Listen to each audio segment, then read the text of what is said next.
Bonjour Yannick, aujourd'hui je reçois Guillaume Gay qui vient nous parler, non pas cuisine, champignons de Paris. Non, effectivement. Encore que c'était une sacrée cuisine à l'époque. Oui, non, je viens vous parler des champignons de Paris, moi.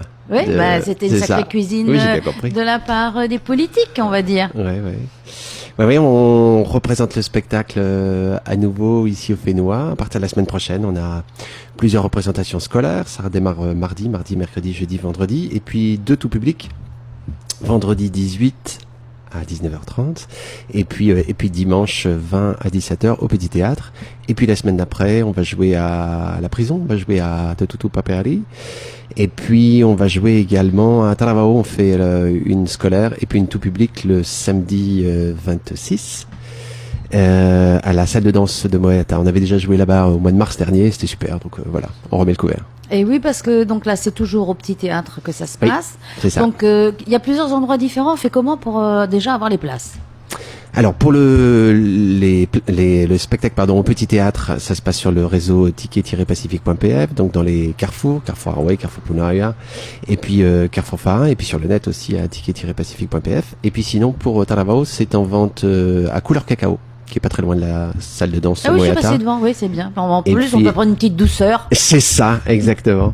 Et puis sinon sur place à partir de. Mais pour la prison, au mois d'un doute, c'est pour les prisonniers oui, ou pour les détenus, ouais. Mais donc nous, on n'a pas de ticket d'entrée ou surtout de sortie, quoi. Non, c'est pas ouvert au public. Non, c'est un travail qu'on fait avec les détenus.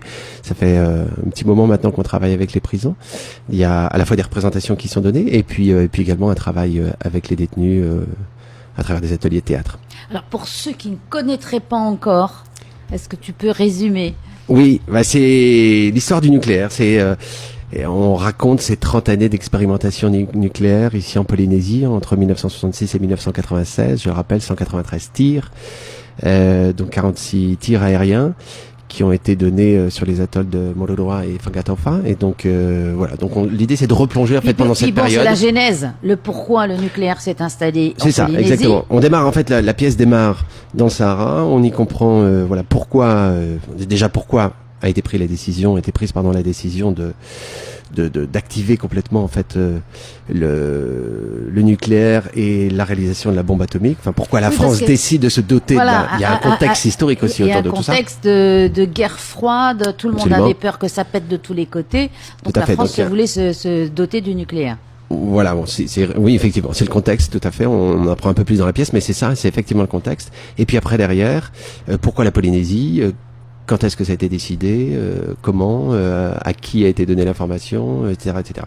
Et jusqu'à nos jours, les conséquences, qu'elles soient sanitaires, environnementales, sociétales, comment cette Polynésie d'aujourd'hui en fait a été complètement bouleversée par ces 30 années d'expérimentation nucléaire. Alors ce qui est intéressant, c'est que on porte la parole des témoins, hein, c'est vraiment une parole qui est relayée, et on est 3 sur scène avec Te Pateulu, Tori Traki et moi-même, et on interprète chacun une quinzaine de personnages et on redonne vie en fait. L'idée c'est ça, c'est de replonger en fait dans cette période et de comprendre pourquoi c'est arrivé et quelles sont les conséquences. C'est ça, et puis c'est ce qui fait la différence avec un documentaire, c'est qu'on est on est en prise directe avec les comédiens et donc on comprend effectivement le fond, mais aussi les émotions et tout ça des uns des autres. Est-ce que la pièce a évolué depuis les premières années où tu l'as écrite?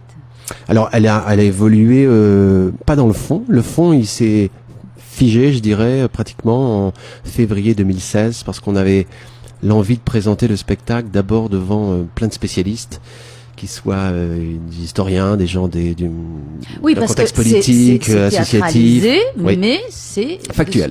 Voilà, c'est vraiment factuel. Voilà, c'est vrai, c'est avéré. Ce sont des faits, vous n'avez pas inventé. Ah non, du tout. Voilà, non, mais je précise. Tu as bien raison. Ouais, non, c'est pas du tout une fiction. Hein, non, voilà. Absolument pas. Non, mais ça, il faut poser les choses aussi. Exactement. Non, c'est pas une fiction, mais on redonne vie à ça. Donc ça veut dire qu'il y a plein de protagonistes, qui soient militaires ou autres, qui sont là, qui sont présents sur le plateau, enfin incarnés par nous. Est-ce que les témoins, quand vous jouez un témoin, est-ce qu'ils ont existé vraiment, ou là c'est un personnage de théâtre qui s'exprime Non, majoritairement en fait ce sont des témoins qui ont existé. D'ailleurs on a eu plein de gens, des familles en fait, des témoins qui étaient là, qui sont venus voir le spectacle, puisqu'on en est à 80 je crois représentations maintenant. Donc il y a eu plein de gens qui sont venus de ces familles qui ont pu témoigner effectivement de la véracité de ce qu'on pouvait raconter. Et oui, donc je parlais par rapport à cette parole polynésienne en fait qui s'est forgée autour du spectacle. C'est ça, on l'a fait en février 2016 à travers le regard aussi de plein de gens qui connaissent complètement la situation, des gens des communautés religieuses, des militants, des historiens, des gens des mondes politiques, pour que encore une fois on se mette tous d'accord en disant ok, le fond c'est bon, on est tous d'accord avec ça, et ensuite la forme en elle-même, elle est artistique et elle nous appartient. Et donc, je dirais que la forme a continué un petit peu à évoluer. Oui, voilà, c'est ce que je voulais savoir. Est-ce qu'il y a eu des ajustements? Oui, on a refait un travail avant Avignon, avant le Festival d'Avignon. En mars, on a refait un travail sur les lumières, on a refait un travail en fait de resserrage et tout ça. Il y avait oui, parce que ça évolue quand on les joue longtemps comme ça, les pièces. Exactement. C'est important, en fait, effectivement, il y a des moments, c'est des petits, plein de petits détails, mais qui fait que on affine au fur et à mesure le spectacle. Et puis au fur et à mesure aussi tout ça descend dans le corps, tu vois, il y a des moments où d'un seul coup, il y a une petite longueur qu'il faut supprimer. Donc, comme il y a plein d'allers-retours entre le son, la vidéo et nous, notre jeu, tu vois, il faut, repréciser au fur et à mesure. Ma belle moustache. C'est ça. Ouais, quand on me croise dans la rue avec une moustache, c'est qu'il y a les champions de Paris qui sont. C'est ça. C'est drôle, champignon, moustache. On n'aurait pas vu tout de suite, mais oui, c'est comme ça. Donc, on se donne déjà des rendez-vous. Le premier rendez-vous. Et bien, premier rendez-vous, c'est ça. Vendredi 18, 19h30 au Petit Théâtre de la Maison de la Culture. On a ensuite dimanche à 17h, toujours au Petit Théâtre. Et puis une troisième tout public qui sera à Taravao à la salle de danse Moeata.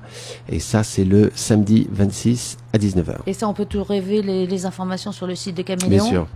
www.caméléon.pf. Voilà, pour les scolaires, ça y est, ils sont inscrits, c'est bon? Oui, c'est ça, tout est calé là. Tout est calé. Exactement. Il y a encore quelques places à Taravao, mais sinon tout le reste est plein, ouais. Bien, merci Guillaume. Merci beaucoup. À très bientôt. À bientôt. Ouais.